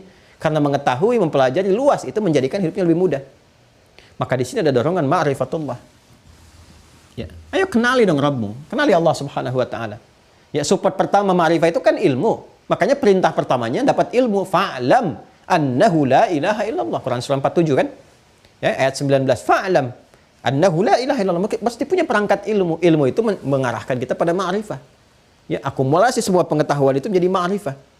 Karena itu wajar semua bentuk pengetahuan terkait dengan Allah Subhanahu wa Ta'ala, ketuhanannya, perhatiannya, perawatannya, ya, panggilan kepadanya, nama-nama mulianya, itu semua Nabi yang paling tahu. Makanya Nabi mengatakan ana a'lamukum billah. Saya yang paling ma'rifah, saya yang paling tahu. Jadi kalau kita ingin ma'rifah kepada Allah, ingin mengenal, ingin tahu, ingin jadi hamba yang sempurna, yang baik dan sebagainya, maka jalannya nggak ada lain kecuali ikuti Nabi. Bukan mengkreasikan sendiri. Ya, karena itu Nabi dari awal mengatakan, ana a'lamukum, saya yang paling ma'rifah, saya yang paling tahu. Pakai tafdil bentuknya. Billah. Nah sekarang kita bertanya pada Rasulullah, kan? Ya Rasulullah, kalau begitu bagaimana jalannya untuk mengenal ini? Bagaimana jalannya untuk mengumpulkan semua pengetahuan itu, mendekat kepada Allah, mendapatkan kemuliaan-kemuliaan dan sebagainya? Apa jawabnya? Kita lanjutkan. Ya. Kata Nabi, ana a'lamukum billah wa annal ma'rifata, dan ma'rifah itu pakai alif lam tuh.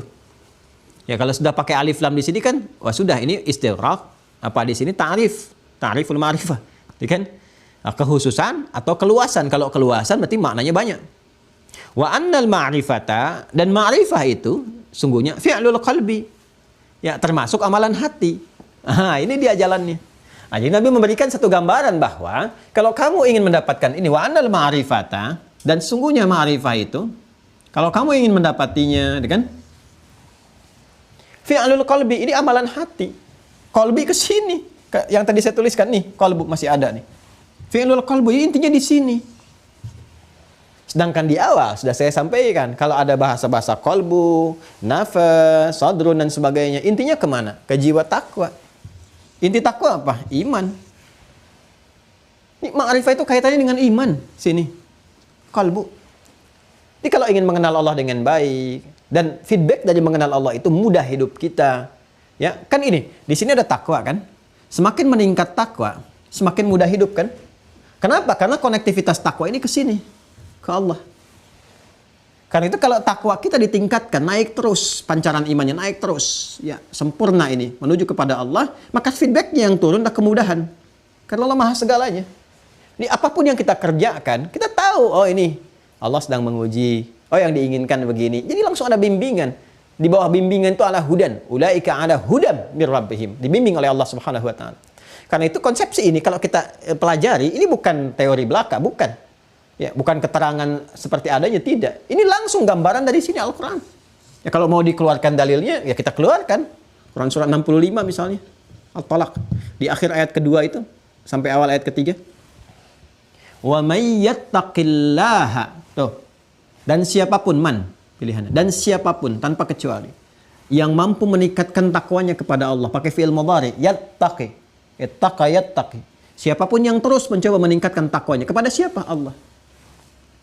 Apa feedbacknya? Yaj'al lahu makhraja. Maka Allah berikan jalan keluar. Itu feedbacknya pakai nakirah loh, nggak pakai alif lah, makhraja. Ya, general sifatnya. Apapun persoalan kehidupannya. Yaj'al lahu makhraja. Maka Allah akan memberikan jalan keluar dari setiap persoalan yang ia alami. Jadi selalu dibimbing karena sudah ma'rifah itu. Dibimbing karena luas kan? Ya, tiba-tiba ada macet, orang lain keluh kesah begini, tantin. Oh ini santai aja. Wah sudah Allah tetapkan macet, mengeluh juga nggak ada persoalan. Alhamdulillah ya Allah yang kau hadirkan suasana ini sehingga aku bisa merajaah lagi. Aku bisa baca lagi. Jadi selalu ada solusi gitu. Karena lapang. Ya, ada ma'rifah ini. Jadi apapun yang terjadi pada dirinya, selalu dia ada kesimpulan dalam jiwanya yang mengatakan inna ma'al usri yusra. Itu kalau dalam bahasa bebasnya, inna ma'al usri yusra itu kalau dalam bahasa bebasnya, pasti ada solusinya. Ya, setiap ada kesulitan, pasti ada masalah, ada solusinya. Setiap ada problem, ada solusinya. Ya, kalau dalam bahasa cepat lagi, pasti selesai ini. Itu secara psikologis memberikan ketenangan pada hati, kelapangan pada jiwa. Ya, karena itu sesuatu yang lapang, jiwa kalau sudah lapang, kan enak menerima apapun. Itu kelapangan jiwa, itu disebut insyirah namanya. Kalau sudah lapang, insyirah, lapang, sehingga enak mau terima apapun itu, terlihatnya itu nyaman itu. Ya, memang kita merasakan ada juga air mata, ada kesedihan, tapi karena lapang itu sejenak saja. Dan dilihatnya secara objektif, luas. Karena itu di surat Al-Insyirah itu kan segala beban itu kalau sudah ada prinsip pasti selesai, pasti ada solusinya. Itu kapan terjadi? Ketika ada tawakal. Ya, coba lihat di surat Al-Insyirah. Alam nashrah laka sadrak wa wada'na anka wizrak alladzi anqadha dhahrak. Tuh, bebannya luar biasa tuh. Wa rafa'na laka dzikrak fa inna ma'al usri yusra. Inna ma'al usri yusra. Kapan itu terjadi? Fa idza faraghta fansab wa ila rabbika farghab. Ketika ada puncak ini. Ini gambarannya. Jadi kalau cawan ininya luas nih. Ya, cawan ininya luas nih. Apapun yang masuk karena lapang, karena ma'rifah, karena luas. Jadi kalau masuk pun nggak banyak berpengaruh. Ya. Anda kalau bawa satu gelas ya, masukkan segenggam di situ, masukkan air dulu, air bening, masukkan ke genggam garam ke situ. Lalu aduk. Minum. Baru sedikit sudah asin. Tapi kalau Anda datang misalnya ke danau yang tawar, airnya bening bagus, lemparkan tuh segenggam garam. Kalau luas nggak akan berpengaruh. Ya. Dengan volume yang sama, satu genggaman itu ditebarkan, nggak akan berpengaruh. Rasanya tetap segar. Itu gambarannya. Ya. Dan dia kenal. Wa yarzuqhu min haitsu la yahtasib. Diberikan rezeki dari sisi yang tidak dia duga. Dia mah ikhtiar aja, ngerti kok. Terserah manusia mau disebut saya tukang ini, kuli ini, itu kan bahasa manusia. Yang penting saya ikhtiar, Allah turunkan. Saya nggak butuh penilaian manusia. Yang penting penilaian Allah. Sepanjang Allah ridha, saya nggak peduli. Toh saya akan meninggalkan manusia pada akhirnya. Ini dia. Tapi bukan berarti tidak membangun hubungan baik, karena Allah perintahkan pun, ya. Allah pun perintahkan untuk membangun hubungan baik. Yang saya maksudkan tadi, dia sibuk untuk mendapatkan penilaian Allah. Dan penilaian Allah ketika hadir baik itu, feedbacknya adalah mendapatkan kemuliaan untuk manusia sekitarannya. Ya.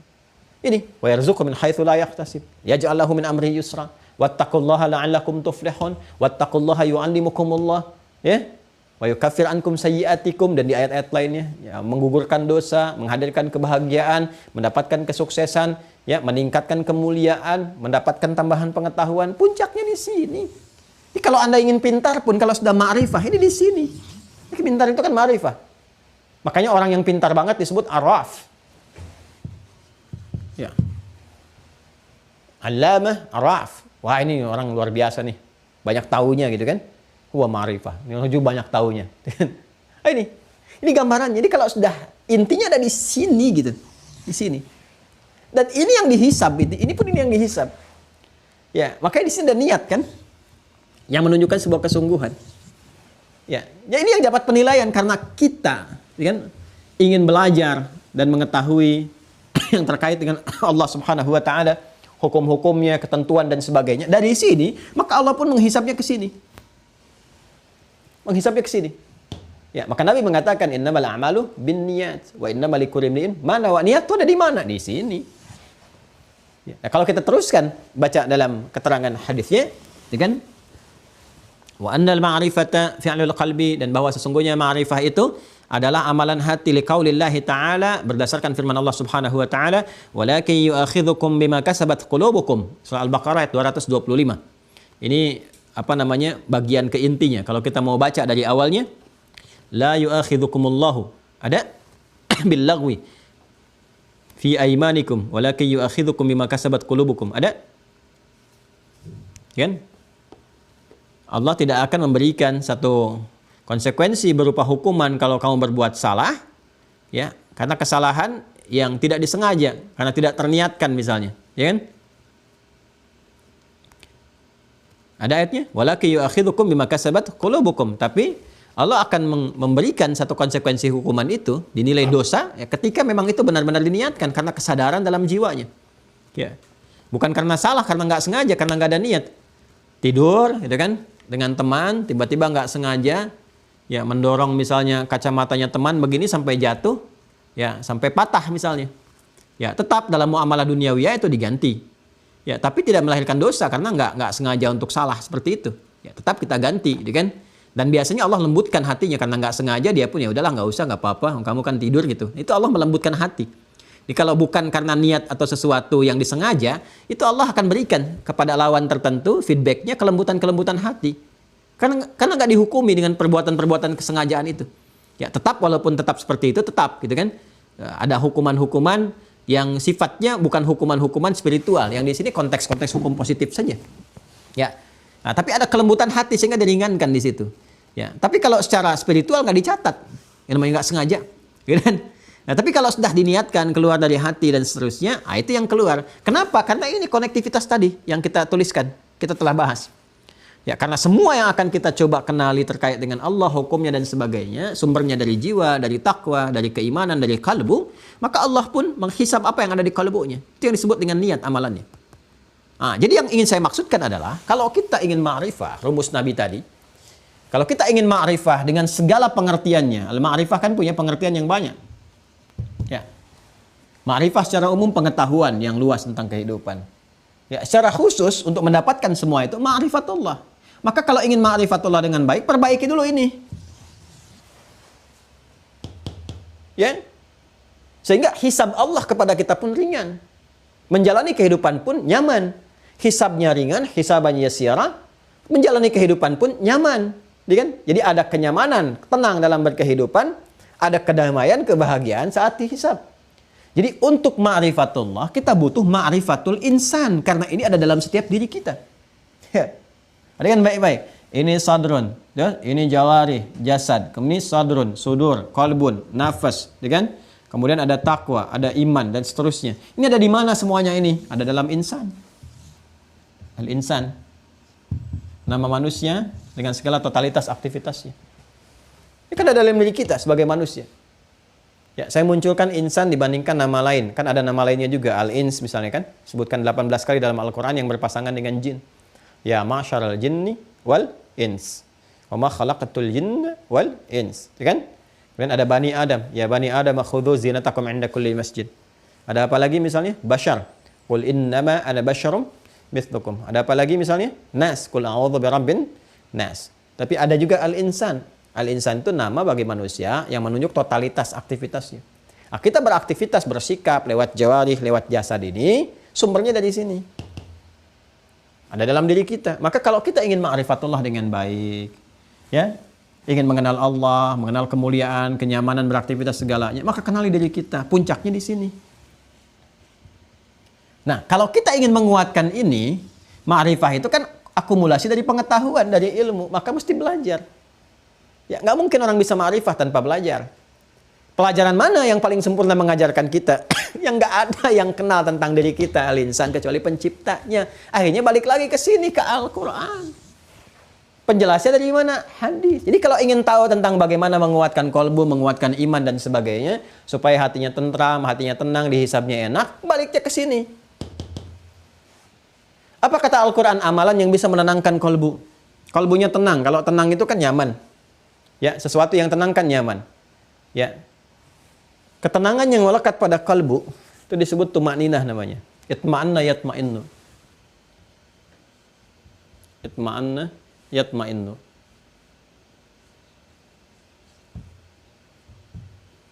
Yatma'innu. Ya, yatma'anna yatma'innu. Ini pakai ta, yatma'innu. Kemudian kalau kita ingin katakan hatinya tenang, yatma'innul qalbu. Ya, yatma'innul qalbu. Yang punya hati satu orang saja? Tidak. Ada banyak orang. Kan? Kalau banyak orang berarti jamakkan qalbunya, jadi kulub. Ya, kulub. Maka masuk kaidah dalam gramatikal bahasa Arab, kullu jam'in muannatsin. Kalau setiap ada yang jamak, maka yang menyertainya mesti berubah dari mudzakkar kepada muannats. Maka dari sini yang yatma'innu berubah jadi tatma'innu, ta. Ya, menunjuk pada muannas, ta.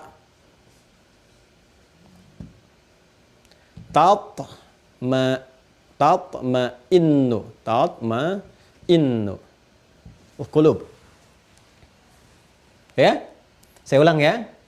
Tadi kan kita ingin ma'rifah, puncak ma'rifah itu kenali diri kita supaya qalbunya tenang, sehingga ketika dihisab oleh Allah pun nyaman. Terus juga ya pengertian terbaliknya, ini bisa mengenal Allah dengan baik, sempurna, ininya tenang, nyaman, berkehidupan juga enak. Jadi kalau ininya tenang, insyirah tadi, segala solusi akan tiba, persoalan akan dianggap ringan, maka hati mesti tenang.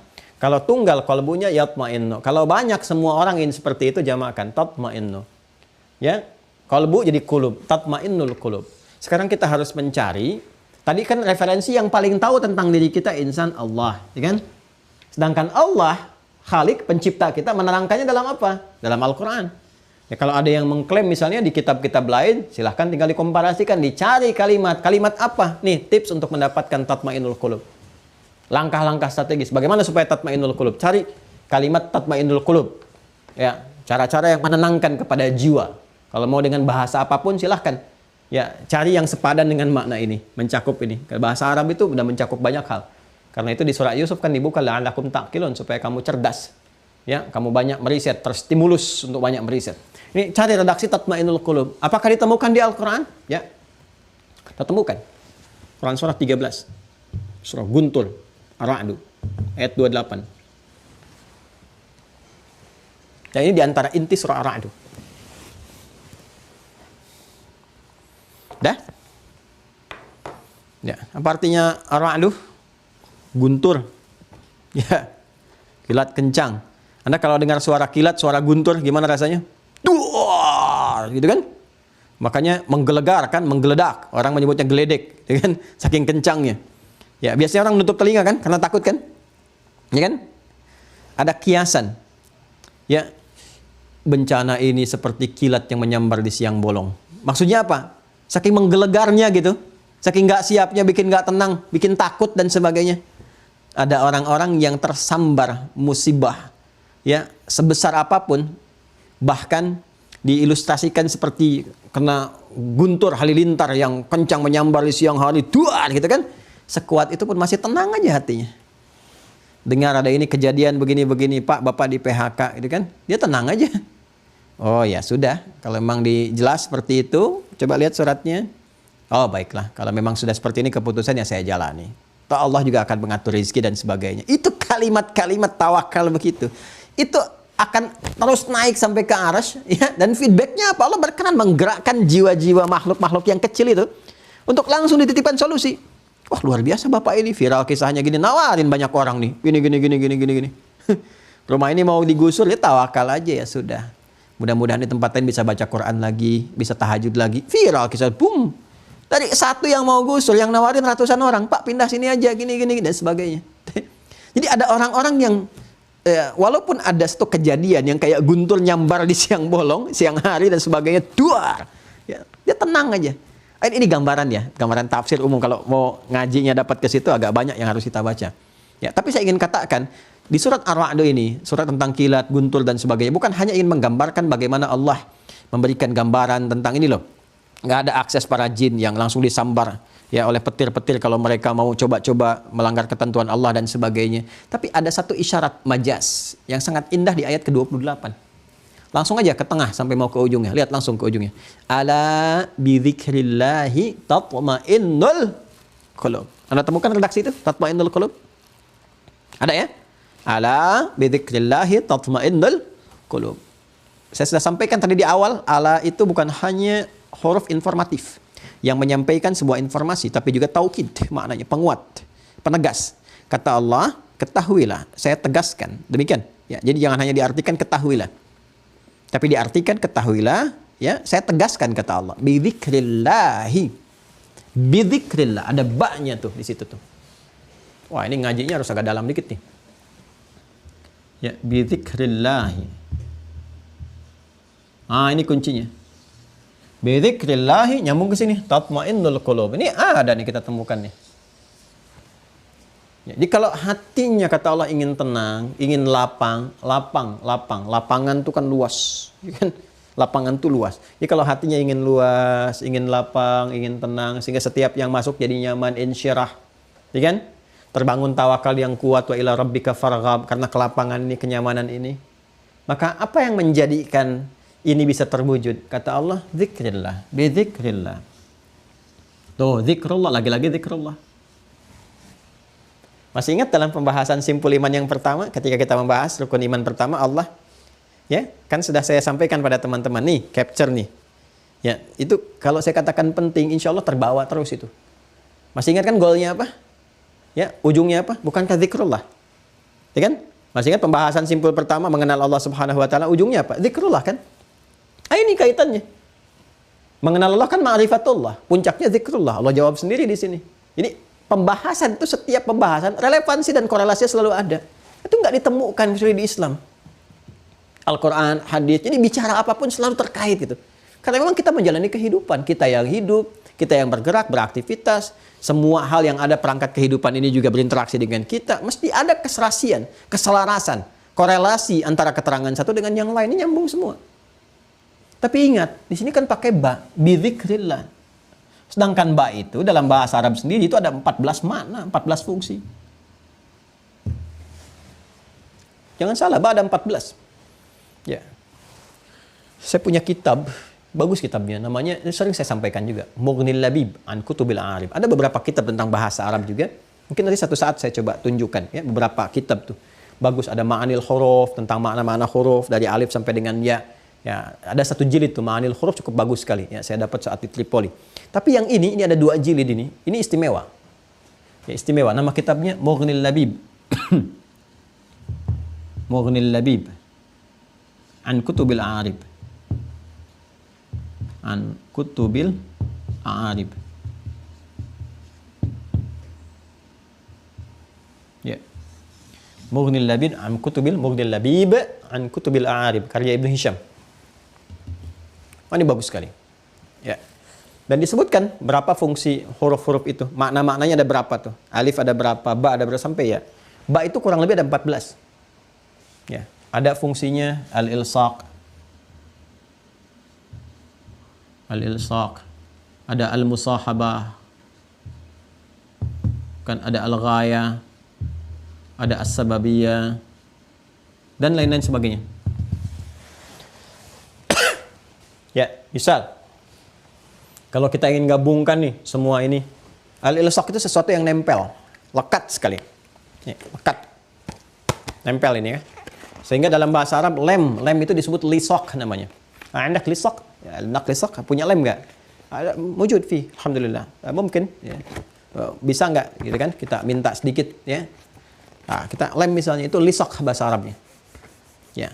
Lasik sesuatu yang nempel banget. Musahabah menunjukkan suatu penyertaan dan perhatian. Ya, makanya diserap dalam bahasa Indonesia sahabat. Sahabat itu kan memperhatikan, ya kan? Kalaupun secara tempat nggak langsung bertemu, nggak nempel kayak lisok begini, tapi beda tempat masih memperhatikan, masih mendoakan, ya kan? Masih memberikan perhatian, nanya dan sebagainya, cari info tentang dia, ya, apakah baik-baik saja, dan itu sahabat namanya. Ya. Nah, keterikatan itu semua disebut musahabah namanya. Apalagi ghayah menunjuk pada tujuan. Tujuan apa mengerjakan ini? Ya, apa motivasinya, arahnya kemana? Ya, sababiyah, sebaliknya, sebab-sebab yang terkait dengan itu. Ya, kalau tadi tujuan akhir yang mau dicapai, sebab itu langkah awal, apa motivasi ini untuk mengerjakan di awalnya. Nah, ini semua bisa terkumpul dalam ba. Nanti masih banyak lagi, ada beberapa yang lainnya. Ya. Nah, di sini ba di sini bidzikrillah, ala bidzikrillah tatma'innul qulub. Apa yang masuk di sini? Ini semua bisa masuk. Ya, bisa babi kalau pakai sebab ya bisa babi dengan sebab zikrullah ala bidzikrillah, menerjemahkannya secara tafsir begini. Ala bisa babi zikrillah, ketahuilah. Saya tegaskan kata Allah, bisa babi zikrillah, dengan sebab kamu zikrullah, kamu berzikir kepada Allah itu, ini tatmainnul qulub. Dampak dari zikir itu bisa menenangkan kepada jiwa, memberikan kelapangan, bisa ma'rifatullah dan sebagainya. Bisa babi zikrullah. Dan bisa babi zikrullah ini ya, bisa ilsak. Bisa lekat hubungan terbangun. Hubungan yang lekat terbangun dengan Allah itu disebut tawakal namanya. Jadi kalau semakin tinggi tingkat imannya, semakin tinggi, semakin kuat tawakalnya. Jadi keterkaitan hubungan, konektivitas antara hamba ya dengan Allah, dengan Rabbnya itu disebut tawakal. Ya. Jadi kalau semakin tinggi tingkat hubungannya, semakin bertawakal deh istilahnya. Ya, kepasrahannya, ya, ketersangkutannya. Jadi semakin dia terhubung, semakin kuat, itu terhubungnya disebut dengan tawakal. Karena itu penguatan iman itu sangat akan berhubungan dengan tingkat ketawakalan. Itu ada di Quran surah ke-8 Al-Anfal ayat yang kedua yang sering saya sampaikan. Ya, innamal mu'minuna alladzina idza dzukirallahu wajilat qulubuhum wa idza tuliyat 'alaihim ayatuhu zadatuhum imana. Ini iman naik nih. Ketika iman naik, apa dampaknya kepada tawakal? Wa 'ala rabbihim yatawakkalun. Dan kepada Rabbnya semakin terkoneksi dengan kuat. Ini. Jelas ya? Jadi bisa babi zikrullah al-ilsaq. Al-ilsaq billah. Yang dimaksud ilsaq billah itu tawakal. Tawakal dengan kuat. Kalau sudah tawakal kuat, musahabah, Allah memperhatikan dia. Jadi, apapun yang dia butuhkan diberikan. Kadang belum minta saja diberi. Ya, masih ingat kan kisah Maryam alaihissalam? Hamba Allah yang saleh, bukan hanya laki-laki, perempuan juga dapat. Nggak ada pilih-pilih. Semakin tinggi tingkat tawakal, mau laki-laki mau perempuan dikasih. Ya, Maryam alaihissalam, Masya Allah, ditunjukkan oleh Allah. Nih, saking tingginya tingkat tawakalnya, zikirnya tinggi, bahkan punya mihrab sendiri. Belum minta, udah dikasih. Ada orang yang belum bermohon dan diberikan sepanjang itu kebutuhannya. Karena tinggi konektivitas dengan Allah, maka muncul musahabah, perhatian. Diperhatikan.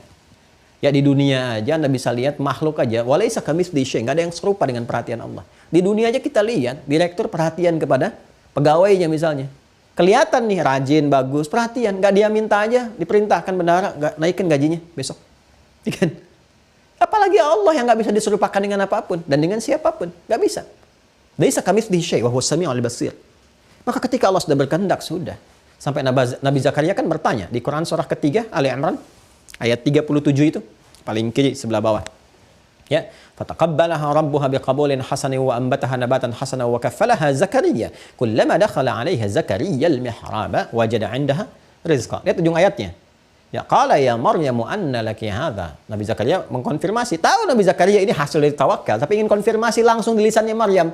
Untuk menunjukkan berhasil enggak nih bimbingan Nabi Zakaria ini. Ya, ketika dikonfirmasi anna laki hadza, dari mana semua ini? Saya belum antarkan sudah ada. Kok saya mau antarkan buah ini musim jeruk adanya apel? Dari mana semua ini? Kullama setiap kali akan masuk. Maka apa jawab Maryam? Qalat huwa min indillah. Ini. Karena sudah ma'rifah jawabannya setelah Allah. Ya, huwa min indillah. Innallaha yarzuqu man yasha' bighairi hisab. Allah akan memberikan rezeki apapun yang dia kehendaki tanpa batas kepada siapa yang dikehendaki. Nah, siapa yang dikehendaki ini? Kita mesti pelajari itu caranya. Ilmunya pelajari supaya dikehendaki oleh Allah. Supaya apapun, ada orang kan baru memohon. dikabulkan. Ada yang udah mohon ditunda karena belum siap menerima. Ya kan? Ini ada yang baru terbersit di benaknya udah dikasih. Ada yang belum terbersit udah diberi. Apa tingkat yang menjadikan itu semua ini ma'rifah? Ya karena itu pakai ba. Bisa babi dzikrillah, karena sebab zikrullah ini lisak, musahabah. Dan apapun yang dia kerjakan, ghayah, semua tujuannya lillah karena Allah. Makanya niatnya pun lillah. Dia nggak berharap apapun dari kondisi dunia, yang diharapkan Allah. Dunia itu ngikutin aja karena dia sudah tersandar kepada Allah, tawakal kepada Allah, Allah yang punya segalanya. Untuk apa menukar rahmat Allah dengan dunia terlalu kecil, ya kan? Karena Allah yang punya segalanya. Jadi kalau Anda tawakal kepada Allah, yang pada yang punya semua yang dikasih, dunia aja kecil. Ya jangankan dunia, akhirat Allah kasih, surga Allah kasih. Ini indahnya tawakal itu, indahnya tawakal itu. Ya. Jadi dia mau berbagi lillah, terserah orang mau mengucapkan terima kasih, mau enggak, mau hormat, mau tidak, terserah. Ya, itu kan masalah dunia. Saya lillah. Sedekahnya karena Allah. Ya kan? Apalagi salatnya lillah. Ya, ibadahnya semua karena Allah. Ini yang dirangkum dalam salah satu doa iftitah itu kan? Dari 12 doa itu kan? Ya kita berkata, apa doanya? Ya, inna salati wa nusuki wa mahyaya wa mamati lillahi rabbil alamin. Ini dia. Wah, ini kalau kita ngajinya disambungin sama ke fikih itu enak banget tuh, teman-teman. Tapi harus mantap dulu ini. Kalau ini mantap tuh bawa ke fikih enak banget. Ya, terapkan di bab salat, terapkan di bab zakat, terapkan di bab puasa. Tapi harus kuat dulu. Makanya dulu sahabat ngaji 10 tahun kan. Dengan Nabi itu dari nol imannya. Ya, butuh 10 tahun untuk penguatan karena dari nol. Anda, saya, kita udah berapa tahun beriman? Ya kan? Harusnya bisa ada akselerasi nih. Kalau diterangin ini ya sudah samina wa ata'na lah, sudah nggak usah samina wa nanyaina lagi. Samina wa sa'alna. Kami taat, kami tanya gitu. Kami dengar, kami tanya ini. Ya udah nggak usah dikonfirmasi, sudah terkonfirmasi kok. Namanya Al-Qur'an itu hak, pasti kebenarannya, nggak usah dikonfirmasi lagi. Yang belum jelas baru dikonfirmasi. Ya ini apa coba? Keterangan udah ada. Ditantang kalau untuk membuktikan kalau belum yakin. Ya kan? Sampaikan ke Rasul. Rasulnya ada. Coba cari dalam sejarah. Dipraktekkan di sahabat terbukti semua. Semuanya sudah ada semua. Apalagi mau dikonfirmasi. Yang dikonfirmasi itu diri kita sendiri. Makanya kadang-kadang sebelum ma'rifatullah, ma'rifatul insan dulu. Ya, saya alhamdulillah pernah itu menulis buku kecil tentang ma'rifatul insan. Insya Allah isinya cukup membimbing ini. Ada, mungkin di Wah Corner juga ada di paket itu ya. Saya satukan beberapa dengan buku-buku yang lain itu. Itu ada ma'rifatul insan. Insya Allah Anda baca itu untuk mengenali diri kita sendiri. Ya, dan keterangan lanjutan tentang jiwanya kan saya kasih footnote di bawah tuh. Ya, itu belum sempat saya tuliskan, sudah dimulai sekarang itu karena mau disatukan dengan ini. Nah, ini keterangan yang di Ta'lim Mira itu, nyambung semua. Ya, nanti kalau Anda mau lihat silahkan, nanti ada Ma'rifatul Insan, kaji itu, nyambungnya ke sini. Situ saya terangkan siapa kita sih, mau kemana kita. Apa bekal Allah yang Allah berikan kepada kita. Perkembangan kita bagaimana, nanti seperti apa yang akan terjadi kepada kita. Bagaimana supaya hidupnya mudah, dapat dunia, dapat akhirat dan sebagainya. Ini gambarannya. Nah, sekarang pertanyaannya begini, pertanyaannya, kan tadi dengan zikrullah maka akan berdampak pada kelapangan hati, dengan ini mudah menjalani kehidupan dan cepat mendapatkan akses rahmat dari Allah Subhanahu wa taala. Pertanyaan terbesarnya adalah seperti apa zikrullah yang dimaksudkan? Gimana zikrullah yang dituntunkan itu? Ya, apakah dengan kalimat-kalimat thayyibah, dengan bilangan tertentu misalnya?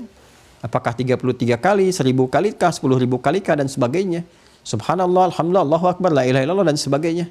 Apakah ada amalan lain, dan seterusnya. Jadi apa yang perlu diperinci dulu nih? Kalau enggak kan terputus sampai zikrullah saja. Ya kan? Nah, apa amalannya, seperti apa gambarannya, nah itu nanti yang kita bahas di pertemuan selanjutnya. Ya. Itu semua yang bisa disampaikan. Terima kasih untuk pertemuan hari ini. Semoga bermanfaat. Dan sekali lagi, semoga Allah mengampuni dan merahmati kita semua. Allahumma taqabbal minna innaka antas sami'ul alim wa tub 'alaina innaka antat tawwabur rahim. Allahumma rabbana atina fid dunya hasanah wa fil akhirati hasanah wa qina adzabannar. Allahumma ati anfusana taqwaha wa zakkiha anta khairu man zakkaha anta waliyuha wa maulaha. Allahumma arzuqna ya Allah ma'rifataka ya rabbal alamin wa ma'rifata nabiyyikal mustafa sayyidina Muhammadin wa ma'rifata anfusina ya arhamar rahimin kama tuhibbu wa tarda. Wa sallallahu ala sayyidina Muhammad wa ala alihi wa sahbihi ajma'in wa akhiru da'wana alhamdulillahi rabbil alamin. Subhanakallahumma bihamdika asyhadu an la ilaha illa anta astaghfiruka wa atubu ilaik. Terima kasih. Assalamualaikum warahmatullahi wabarakatuh.